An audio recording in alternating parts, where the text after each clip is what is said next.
Y seguimos, capítulo 56, Araquilla. Y aquí se nos narra un poco del pasado de Araquilla, ¿no? En este capítulo nos sumerge en la mente y perspectiva de Araquilla. Acuérdense que ella es la segunda general divina, una existencia única y un tabú. Es una comedora de espíritus. Ella no solo es una guerrera, es un recipiente que se está rompiendo por dentro. Araquilla siempre se ha visto a sí misma como un ser diluido. Alguien que solo existía para ser el alma de su pilar, el pilar de Prisca Benedict, o también llamado Priscilla Barriel, en la actualidad. Sin embargo, hay otra fuerza que la mantiene cuerda, algo que ella odia admitir. Césulus Sigmo. Si Prisca es el sol que la guía, Césulus es el trueno constante que al desafiarla y molestarla, le recuerda que ella tiene una identidad propia, aunque sea a través de la rivalidad y el sentimiento de inferioridad. También se nos revela las conversaciones que tuvo con Chichagol. Yo sé que se llama Chise, pero yo le digo Chichagol. Recordemos, la historia nos hace recordar una charla del pasado donde Chichagol cuestionó la fragilidad de Araquilla, ¿no? Chicha le enseñó a leer y escribir y sospechaba que Araquilla no serviría a Vincent por lealtad sino por conveniencia. Araquilla revela un lado inesperado al describir a sus compañeros generales y que no guardaba rencor a Chicha, a pesar de que él sabía que él siempre interponía y era uno de los culpables entre la separación de Prisca del imperio. En el presente, la situación era grave, ¿no? Recuerden que Araquilla había perdido el control y para evitar que el imperio sea destruido, Araquilla ha hecho algo impensable, se ha tragado la piedra Muspel, que es el gran espíritu de fuego. Su cuerpo pequeño está siendo perforado desde dentro por cristales mágicos que parecen alas de ángel, pero son en realidad la identidad intentando desgarrar su carne. Araquilla está devorando a un dios para que su princesa esté segura, pero el dolor es tan grande que su alma está a punto de dispersarse. Mientras tanto, en el segundo bastión, el mundo es un infierno, el magma. Aldebarán observa desde la barrera, sudando bajo su casco y contando sus fracasos, que ya había muerto unos 191 veces. Césulus seguía peleando con Araquilla, tenía una velocidad divina intacta, ¿no? Corre sobre el magma como si fuera un rayo. Lanzaba sus patadas relámpago mientras esquivaba las explosiones de lava. Sin embargo, la tenía difícil Césulus, ya que Araquilla estaba potenciada por el poder de la piedra Muspel, y había empezado a predecir y contrarrestar los movimientos de Césulus. El rostro del pequeño Césulus estaba cubierto de sangre, pero mantiene una sonrisa arrogante.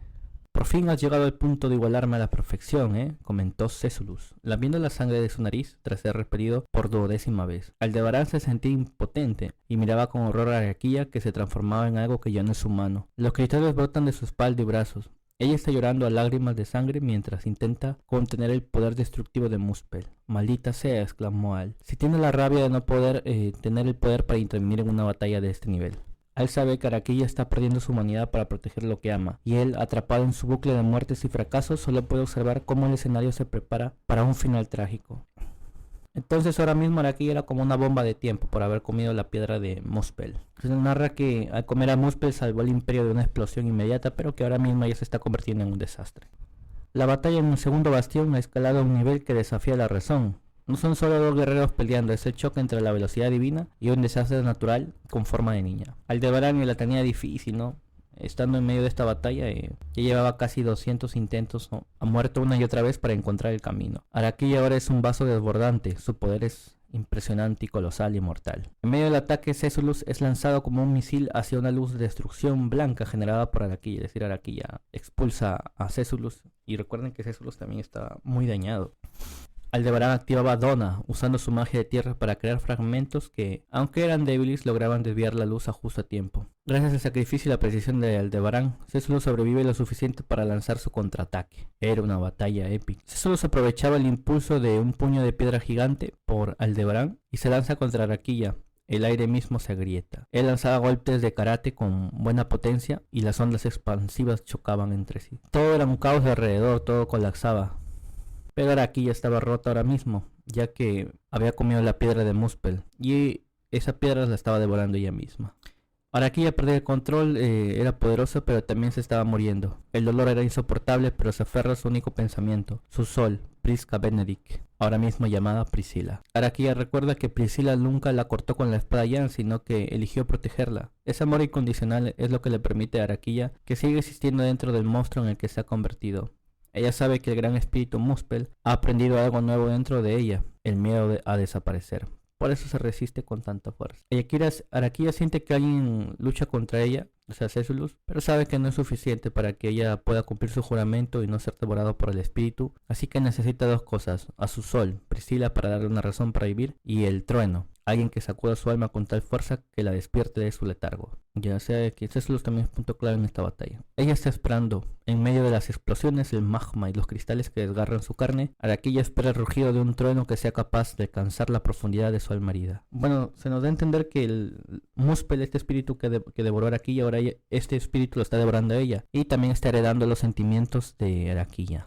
Se nos resalta que Aldebarán es débil en comparación de estos dos, pero gracias a su actividad Aldona también está ayudando. Y si no fuese por eso, estaría muerto.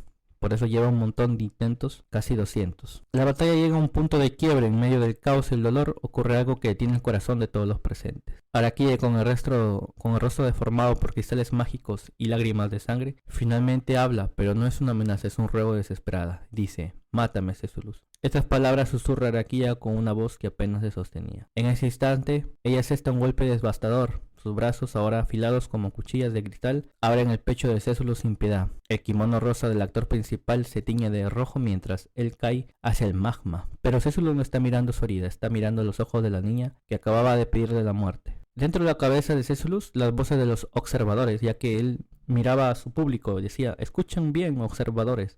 Pero no a las personas comunes, sino a los observadores, ya que se nos revela que Césulus era un Stargarze, no escuchaba voces de niño y toda la vaina. Pero él siempre se creía el actor principal de esta historia. Césulus dice: observen bien, observadores. O sea, el público que se imagina, ¿no? Y dice Césulus: más sinceras disculpas, pero le ruego a todos que guarden silencio, gritó Césulus, acallando por primera vez en su vida las voces de su cabeza, ya que se nos revela que Césulus andaba un poco esquizo. Por primera vez el mundo está en silencio para él, no hay público, no hay aplausos imaginarios, solo están él y Araquilla. Césulus aterriza de forma acrobática, esquivando pilares de piedra mientras su sangre dibuja rastro en el suelo. Está herido de gravedad, pero su mente está más clara que nunca. Se siente insultado, no porque lo hayan herido, sino porque entiende la verdad detrás de las palabras de Araquilla. Entonces Césulus pensaba que no quería hacer eso, ¿no? Ya que mátame eran las palabras directamente para Césulus. Césulus se da cuenta que Araquilla pidió morir, pero que no le está hablando al Césulus actual, o sea, este niño, sino al hombre que ella conocía, el general divino. Y para Césulus, que la chica haya dicho estas palabras, ella lo veía como una heroína que confía en una versión de él que no está presente en este escenario, ¿no? Por eso era el mayor agravio posible. Aldebarán, aterrorizado por la herida en el pecho de Césulus, intenta intervenir, pero Césulus ya ha tomado una decisión. Dice: he tomado una decisión, Aldebarán. Con una calma aterradora y sangrando, Césulus arranca una tira de su propio kimono ensangrentado y se ata el cabello azul hacia atrás. Y entonces dice: me he decidido, Alzan, sean testigos observadores de los cielos, testigos de las decisiones que el mundo tomará, declaró Césulus con una sonrisa desafiante. Césulus no iba a matar a Araquilla porque ella se lo pidió, va a salvarla porque eso es lo que un verdadero actor principal hace en el acto final. Capítulo 57, Césulus Sigmo. El capítulo nos revela más de Césulus, ¿no? Nos revela que Césulus es un Stargarze y toda la cosa. Cada Stargarze tenía un mandamiento, acuérdense, una misión, ¿no? Césulus le llevaba el pincho a los Stargarces. Ya saben cómo es. Césulus se creía el actor principal de este mundo. Y en la novela se ven voces como que hablan, en serio, es raro.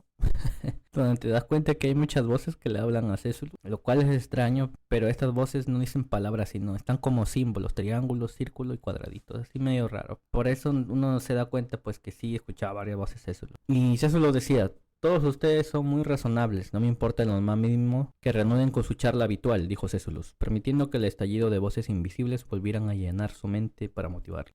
Araquilla ha dejado de usar ataques de fuego y tierra. Ahora su cuerpo está rodeado por cinturones de luz, cristales mágicos, planos y afilados, que cortan el aire con una precisión quirúrgica. Césulus estaba emocionado y alarde de locura y genio, ¿no? Lame uno de los cinturones de luz antes de esquivar. Y dice: ya veo, supongo que debería llamarse sabor a piedra preciosa. Y así Césulus la bautiza como la doncella celestial de diamante. Araquilla lanza 12 líneas de muerte simultáneas, un ataque que debería ser imposible de esquivar, pero Césulus baila entre ellas, usando su pequeña estatura de niño como una ventaja táctica que el Césulus de antes no habría tenido. O sea, Araquilla atacaba y lanzaba sus cristales, un montón de cristales a la vez, y Césulus esquivaba. Césulus decide que debe dejar de ser un humano y convertirse puramente en un actor. Para maximizar su velocidad de procesamiento, empieza a cortar sus propios sentidos, como quien apaga procesos de una computadora para que el procesador vaya más rápido. Corta el color, corta el sonido, corta el gusto y el olfato y el dolor. En pocas palabras, solamente se está concentrando en un solo sentido, que es atacar y esquivar. Y lo demás se olvida de eso. En este estado de cámara lenta autoinducida, Césulus analiza la situación. Sabe que Araquilla le pidió que la matara porque ahora ella añora el Césulus adulto, al que conocía, y eso para el Césulus actual es un reto definitivo. Aquí es donde la imaginación desplegará sus alas, pensó Césulus, preparándose para el movimiento final, ya que Césulus no quería el guión de la tragedia, donde mataría a una de sus ex compañeras. Césulus quería reescribir esta escena, ya que es el actor principal. Césulus se decía a sí mismo, ¿no?, que su solución es que su yo actual supere al yo anterior. Y así Araquilla seguía atacando, Césulus seguía también esquivando y atacando. Y así Césulus usaba de apoyo escombros y saltaba. Usaba el aire también como vacíos de apoyos. Pateaba la atmósfera misma y se movía. Y Césulus contaba los pasos, ¿no? Cada vez que se acercaba a Araquilla. Decía 10 pasos, 9 pasos, 8 pasos, 2 pasos. Mientras seguía esquivando los ataques y acercándose a Araquilla. Y recuerden que estaba herido de gravedad, tenía el pecho abierto y una pierna rota. Pero Césulus era un fanático de la pelea. La batalla llega a su clímax final mientras Césulus desafía la lógica en el aire. También se nos revela que Aldebarán había estado atrapado en un bucle infernal, ha muerto y regresado 12.288 veces, intentando encontrar el momento exacto para intervenir. Ha visto a Césulus ser borrado por la luz miles de veces, pero finalmente comprende su papel. No es pelear, es entregar la herramienta necesaria. En ese momento, le lanza la espada de dragón azul en la mano de Césulus en el milisegundo exacto. Y así la historia también nos narra la lección de Reinhard y la espada rota, ¿no? Donde se nos dice que Reinhard van Astria destruyó la casa del botín con una espada barata, y que una espada ordinaria en manos de un genio puede lograr milagros. También nos dan un flashback sobre el encargo de Chichagol. En medio de la explosión, la conciencia de Césulus viaja a un recuerdo sellado. Vemos al Césulus adulto en una oficina con Chichagol, el hombre de blanco, ¿no? Chicha le revela que Vincent y él tienen opiniones divididas sobre la guerra que viene y que Césulus es el único obstáculo que no puede superar por la fuerza. Por eso, en lugar de pelear contra él, Chicha hace algo que Césulus no puede ignorar, le suplica. Dice: Césulus, por favor, te encomiendo a su excelencia. Chicha le había pedido esto a Césulus con total sinceridad. Esta súplica había derrotado a Césulus, es decir, que esta súplica hizo que Césulus aceptara ser encogido. Fue su forma de cumplir el deseo de su único amigo. Ya entonces Césulus es transformado, es encogido porque él mismo se deja, gracias a la súplica de su amigo Chicha. Y así, volviendo al presente, Césulus toma su espada de su yo adulto, la Masayume, y empuña la espada que le había lanzado Aldebarán. Con la espada Masayume, Césulus puede cortar aquello que no tiene forma, como una maldición y el poder de Muspel que devora a Araquilla. Césulus derrota a Araquilla con esta espada de cortes épicos y al final derrota a Araquilla. Bueno, Césulus no mata a Araquilla como ella pidió, sin embargo decide exorcizar el poder que la consume. Con un destello del trono azul, Césulus corta la pesadilla. No es un golpe de muerte, es un acto de salvación que demuestra que la persona que Araquilla atesora, que es Vincent Chicha, también la atesora a ella. Y entonces se nos revela que Césulus se dejó encoger, que Chicha era su amigo. Y como Chicha le suplicó a Césulus, él aceptó a retirarse en forma de encogido, ¿no? Como un favor personal de su amigo Chicha. Y ya. También se explica que mientras Murasame es una espada demoníaca de la destrucción, Masayume es una espada encantada que permite al usuario manifestar lo imposible. Césulus la trajo de sus sueños a la realidad. Capítulo 58. La prueba de la existencia. Ya la historia nos lleva con el viejo vicioso Orvar, que se infiltra en el Palacio de Cristal. Su misión es vital: recolectar información, localizar a Sphinx y liberar a Moguro Hagane. Y si es posible recuperar las katanas de Césulus. Y así Orvar se estaba infiltrando para recuperar las katanas de Césulus. Y Orvar se estaba infiltrando para recuperar las espadas de Césulus. Orvar, como es un shinobi, tenía una táctica del shinobi: no matar a los muertos. Usaba los puntos de presión para paralizar a los enemigos sin matarlos. Entonces en el Palacio de Cristal estaba Sphinx, acuérdense. Por dentro era un laberinto diseñado para confundir a todos los que entraran. Orvar se da cuenta de la astucia de Chichagol y cómo éste le robó sus propias técnicas shinobi para suplantar al emperador. Hay un respeto amargo entre el viejo y el alumno, que era Chichagol. Ya sabemos que el objetivo de Orvar es dejar su nombre grabado en la historia. Esa era su mayor ambición, por eso antes quería matar a Vince. Orvar llega a la antigua sala de audiencias, sus discípulos le dicen huye, pero su intuición le dice entra. En lugar de cruzar la puerta principal, se desliza por el exterior y se asoma por una ventana. Lo que ve dentro lo deja sin palabras. El trabajo de la bruja Sphinx ha transformado el corazón del imperio en algo que desafía toda lógica humana. Así es, ¿qué es lo que vio Orvar? Algo que desafiaba toda lógica. Pronto lo averiguaremos. Un capítulo nos revela sobre la naturaleza de los no muertos, ¿no? Que no son solo cadáveres andantes. Sus almas están siendo despedazadas y deformadas para servir a Sphinx, a la bruja. Para mantener la fuerza de los guerreros poderosos, la bruja debe dejarles algo de libre albedrío. Si las convierte en marionetas totales, su rendimiento baja a la mitad. Sin embargo, para guerreros como Smile, el proceso ha sido cruel. Ha resucitado tantas veces y con tanto odio que su alma ha perdido su forma humana. Por eso se había transformado en una criatura grotesca, ¿no? Brazos largos, demasiadas piernas y un torso esquelético. Y así, no, la historia nos manda otra vez con Vincent o Abel, donde se encontró con Ismael, ¿no? Dice Ismael, gritó el nombre. Ismael decía, por fin me llaman por mi nombre. Es el honor de un lobo con las espadas. No porque sea lobo, sino porque en el imperio el símbolo es de lobo, acuérdense. Es el honor de un lobo con las espadas, su excelencia el emperador. Fueron las palabras de Ismael antes de desaparecer. Subaru y Beatriz Spica aprovecharon el momento de vacilación. Spica utiliza su técnica comedora de estrellas, que no es un golpe físico, sino un robo de la obsesión que mantiene el alma atada al mundo. Exclamó Spica, mientras tocaba el torso de la criatura. El interior de Ismael se vuelve hueco, los impulsos de la bruja desaparecen y solo queda su verdadera esencia finalmente. El guerrero de la tribu de los cíclopes se convierte en polvo, encontrando la paz definitiva. Subaru se asombra que Abel pueda identificar a Ismael a pesar de su forma monstruosa. Entonces se sorprende de que Abel, esta parte sí es buen gobernante, al reconocer a su soldado deforme. Abel dice, es natural estar al tanto de los seres poderosos del reino, tanto si se convierten en enemigos como en aliados. Siempre es preferible tener una multitud de bases para la toma de decisiones, decía Vincent. Para Vincent, conocer el nombre de sus súbditos no es un acto de bondad, sino una herramienta de poder. Aunque para Ismael fue el regalo más grande ya, al haber sido reconocido incluso en esta forma por Vincent. Entonces se nos da a entender que cada vez que un muerto se ha destruido y revivido, su alma se degrada. Y Ismael era un ejemplo, ¿no? Por eso se había vuelto un monstruo irreconocible. El campo de batalla era un caos. Subaru observa las montañas de hielo de Emilia cayendo sobre el palacio de cristal y los rugidos de la magia de Roswell, destrozando el cielo. Todo parece ir según el plan, hasta que el silencio más aterrador se hace presente, la llegada de la bruja. Mientras Subaru y Beatriz comentan lo peligroso que puede ser Roswell cuando se pone serio, una voz se escucha.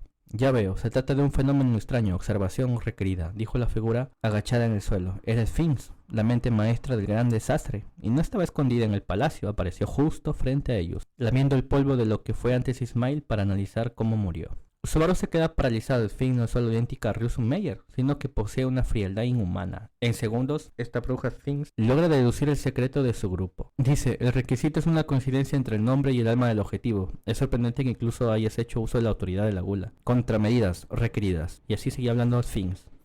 La bruja se dio cuenta de la autoridad de la gula al toque en Wang. Se dio cuenta que ese era el factor sorpresa porque se estaba inclinando la balanza a nuestros héroes, ¿no? Entonces, la bruja es inteligente. Acuérdate que Sphinx es inteligente. Subaru intenta reaccionar porque ahí había aparecido Sphinx, uniendo manos con Beatriz Espicas para lanzar un ataque desesperado. Pero Sphinx es más rápida. Levanta un dedo y carga un rayo de calor blanco destinado a borrar a Subaru y Spica del mapa. En ese microsegundo alguien se interpone y dice, ¡idiota!, gritó Yamal. El hombre que Subaru apenas toleraba, el soldado que ha estado subiendo de nivel en este infierno, salta al frente del rayo. El ataque atraviesa su torso y le da la carne quemada y en el aire. Yamal ha pagado con su vida para proteger la base del imperio.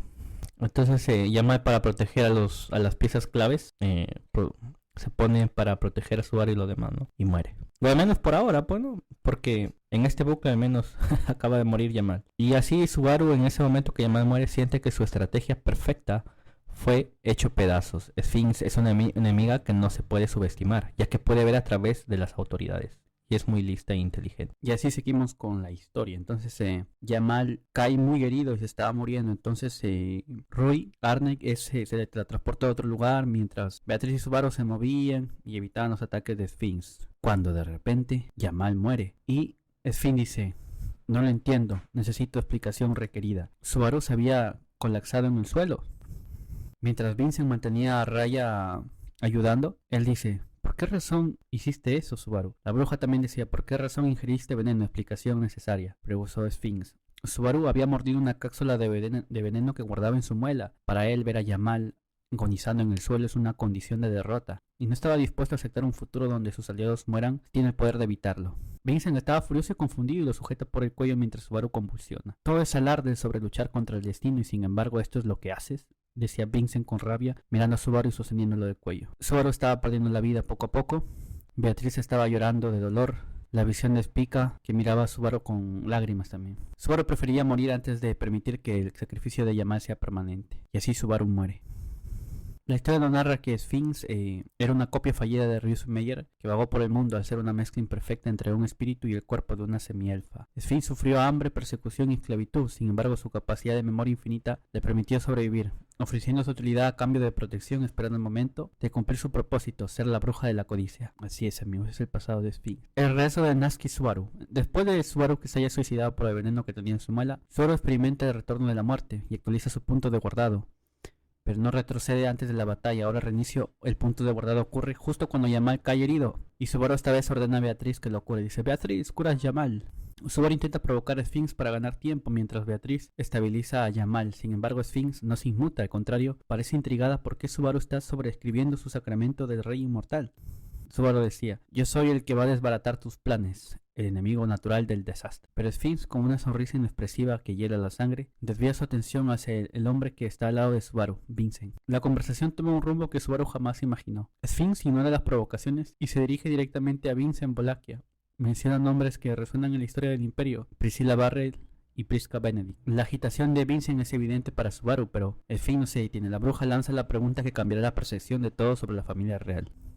Sphinx dice: ¿es correcto creer que eres su hermano? Convicción requerida, dijo Sphinx con frialdad. Bueno, acá se confirma lo que todos sabíamos, pues, ¿no? Que Priscilla es Priska Benedict y es la hermana de Vincent, bla, bla, bla. Y que Vincent nunca mató a su hermana en la batalla por el trono y toda la cosa. Y también el origen de Sphinx se nos explica que su maldad viene de una lógica de supervivencia extrema retorcida. Ella no odia, simplemente ejecuta el programa para el que fue creada, lo que lo hace más peligrosa que un villano emocional. El origen de Sphinx es muy trágico. Pasó 300 años intentando entender qué es una bruja. Descubrió que la verdadera Equidona era contradictoria. A veces ayudaba a la gente y otras veces se aislaba. En su búsqueda, Sphinx se unió a la guerra de Mumana, donde aprendió de Valga Cromwell que la magia no lo es todo. También se necesitan artes marciales y, sobre todo, entender el amor, algo que ella como ser incompleto no posee. De vuelta al presente, Subaru ejecuta una jugada maestra, mientras Beatriz cura a Yamal y Spica distrae a Sphinx. Subaru finge ser un niño indefenso. Sphinx lo subestima, lo derriba, y de ahí cuando Subaru revela su carta de triunfo dice: pensabas que solo era un mocoso inteligente, ninja, y ataca a Subaru. Usando su conexión con Beatriz, dispara una flecha de cristal amatista que atraviesa el ojo de Sphinx, comenzando a cristalizar su cuerpo. Parecía que la victoria había llegado a nuestros aliados, a nuestros héroes. Sphinx intenta suicidarse para reiniciar la situación, pero un Yamal moribundo lanza su espada y le corta el brazo, impidiendo su escape. Abel termina el trabajo cortándole el otro brazo. Sphinx está contra las cuerdas, tirada en el suelo. Subaru dice: es nuestra victoria. Pero justo cuando Spica va a usar la comedora de estrellas para borrar el alma de Sphinx, un rayo de Jiwal pulveriza la cabeza de la bruja desde la distancia. Subaru se queda helado. Sphinx no ha muerto. Desde las sombras emergen varias Sphinx idénticas y completamente ilesas, y dice: combate requerido. Todos los clones de Sphinx. Las Sphinx que enfrentaban era solo una unidad. Ahora hay un ejército de ellas. En menos de un minuto, el grupo de Subaru es aplastado y la tiene difícil. Beatriz, Yamal y Spica son inmovilizados. A Subaru le arrancan el veneno de la boca, quitándole su única vía de escape. Atado y sin salida, Subaru mira a las brujas que lo rodean. El ejército de Sphinx exige respuestas, pero es Vincent, incluso en su derrota, quien mantiene su lengua afilada mientras observa la desesperación de Subaru. Vincent dice: eres indeciso y indeciso siempre, ¿no te cansas de todo? Ahora Subaru estaba en desventaja, en un bucle donde empezaba con desventaja. Se nos revela que Sphinx no es solamente una persona, es una red. Matar a uno no sirve si las demás comparten la información instantáneamente. Es como pelear contra un software que se actualiza en tiempo real. Tras haber sido acorralados por los múltiples Sphinx, la situación parecía desesperada. Subaru, con el brazo derecho roto y Spica inmovilizada, parecía ser el fin. Sphinx, confiado en su victoria, intenta chantajear a Vincent exigiéndole que lo acompañe ante su hermana Priscilla Barrett a cambio de la vida de sus amigos. Sphinx comete el error de subestimar el factor humano. Pensó que Vincent no tenía la espada Yang y que Beatriz y Yamal estaban fuera de combate, pero Subaru tenía un as bajo la manga. ¡Salta, Spica!, gritó Subaru, dando la señal. Era un movimiento coordinado. Spica se teletransporta usando a una de las Sphinx como escudo, haciendo que Sphinx se dispare a sí misma por accidente al mismo tiempo. Beatriz, que fingía ser inconsciente, lanza su magia ninja para cristalizar a otra de las copias. El momento llega a su clima, ¿no?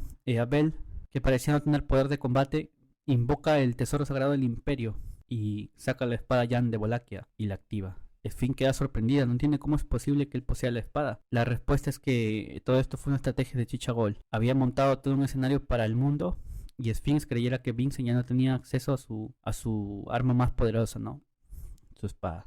Con la espada Yang en mano, Vincent se convierte en una fuerza de la naturaleza. No solo corta la luz de Sphinx, sino que su sola presencia de la espada decide que la existencia de la bruja debe arder. Vincent dice, la espada Yang corta lo que yo decido cortar y quema lo que yo decido quemar. En segundos, todas las copias de Sphinx son envueltas en un fuego carmesí que no solo consume sus cuerpos, sino sus propias almas. La victoria llega a ellos. Vincent cierra el capítulo reconociendo el sacrificio de su amigo y estratega Chichagol. Así es, nuestros héroes habían hecho de cebo. Zoro había dado un nuevo plan, ¿no? Capítulo 60, la bruja. Mientras la batalla rugía, el anciano Orvar se infiltra en la sala de audiencia del Palacio de Cristal y lo que encuentra allí le revuelve el estómago, ¿no? Otra vez volvemos a flashback. Una cámara de experimentación de almas, donde los no muertos han sido deformados hasta convertirse en monstruosidades irreconocibles. Orvar reconoce esta curiosidad fría y desprovista de emoción. Es la misma que vio en los criminales que sacrificaron miles de vidas para crear Araquilla. Orvar dice, ya tienes el valor para intentar manipular almas. Nos revela también más del pasado de Sphinx, ¿no? Que tras su derrota hace años en Lugúnica, ella estaba lista para desaparecer, carente de apego por su propia vida. Sin embargo, en los sótanos del castillo un hombre con una llama intensa de ambición le encontró y decidió usarla. Y le dice, tengo un uso para ti, me servirás bien para conceder mi deseo. Ese jardinero no era más que otro que Lake Barriel, el hombre que una vez tuvo a Priscilla bajo su control. Él fue quien salvó a Sphinx para sus propios fines. De vuelta al presente, la espada Yang de Vincent cumple su función y quema el alma de Sphinx. Todas las copias de la bruja en el imperio estallan en llamas simultáneamente. Sphinx comprende que no hay contramedidas, la llama de la espada Yang es absoluta. Y dice, contramedidas requeridas, murmuraba esto la bruja. En su agonía, Sphinx hace algo impensable. En lugar de huir, ordena a todas sus copias suicidarse al mismo tiempo. ¿Para qué? Para forzar que todos sus recuerdos converjan en su alma en un solo instante. Aunque el alma se está quemando, Sphinx utiliza esos últimos segundos de existencia para procesar información a una velocidad infinita. En medio de su fin, Sphinx analiza cada bastión, la historia de los desde del imperio de Wallachia a la devoradora de espíritus Araquilla y la entidad extranjera extraña Subaru. No acepta su muerte, está buscando un error en el sistema, un hilo en el cual tirar para evitar su final. Dice, resistencia requerida. Y así varias voces sonaban dentro de ella. Resistencia requerida. Acuérdense que Late Barriel fue el esposo de Priscilla en Lugúnica. Y eso es la razón por la que Sphinx conoce tanto sobre Priscilla y tiene un vínculo tan retorcido con el imperio. Justamente también por culpa del ex esposo de Priscilla, Late Barriel. Desde su encierro en el Palacio de Cristal, los ojos carmesí de Priscilla Barriel son testigos del horror y milagro. Ella reconoce de inmediato las llamas rojas que consumen a Sphinx. Es el fuego de la espada Yang de su hermano, Vincent. Priscilla sonríe, ¿no? Reconociendo la astucia de su hermano al guardar esa carta hasta el final. Y dice, eres verdaderamente astuto hasta el amargo final, hermano mayor.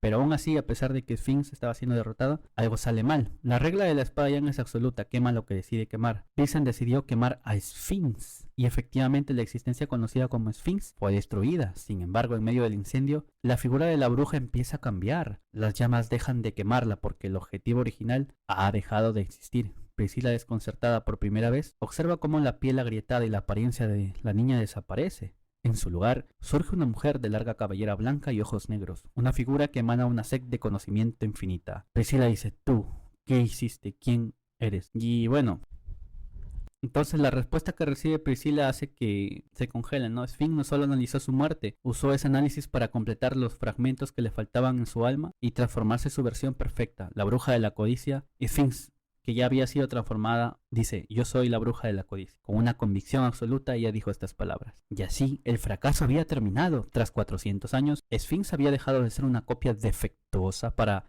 convertirse en la encarnación actual de Equidona. El propósito de su creación se ha cumplido, y ahora con un cuerpo que ya no es afectado por las llamas de Vincent, la verdadera pesadilla comienza.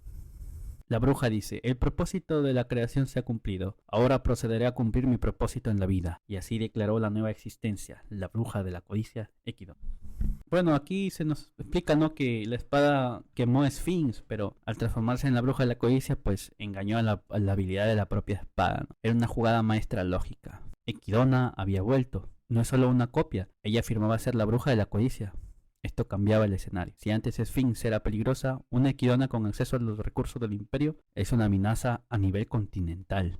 Priscilla era la única que estaba viendo esto en vivo. Mientras Subaru y Vincent celebraban afuera creyendo que ganaron, Priscilla estaba frente a frente con el ser más inteligente y codicioso de la historia.